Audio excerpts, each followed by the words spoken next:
এই চাঁদের মধ্যে প্রথমে নেমেছিল নীল আর্মস্ট্রং। মহাকাশে যাওয়ার আগে তার আগে কুকুর পাঠিয়েছিল একটা, নাম হচ্ছে কি লাইকা।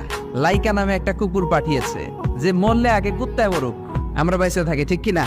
নাসার বিজ্ঞানীরা আগে কুকুর পাঠানোর পরে দেখেন আসে বেঁচে থাকে না, কারণ আপনি মাধ্যাকর্ষণ শক্তির বাইরে গেলে ওখানে কোনো বাতাস নাই, ওখানে কোনো আওয়াজ নাই, ওখানে কোনো অক্সিজেন নাই, বাঁচার পরিবেশও নাই। চিল্লায় বলেন ঠিক কিনা? তারপর গেল ভ্যালেন্টিনা তেরেস্কোভা, প্রথম নভোচারী। এদের সাহসের এই ধারাবাহিকতায় 1969-এ অ্যাপোলো 11 নামে একটা স্পেস শাটল দিয়ে নাসার সেই স্টেশন থেকে নীল আর্মস্ট্রং, এডউইন অলড্রিন আর মাইকেল কলিন্স 3 বন্ধু মিলে একটা স্পেস শাটল দিয়ে চলে গেল চাঁদে।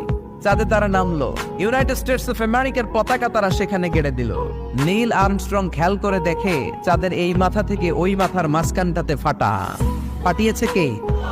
সে পরবর্তীতে পৃথিবীতে এসে বিশ্বনবীর বায়োগ্রাফি পড়ে জানতে পেরেছে এটা বিশ্বনবী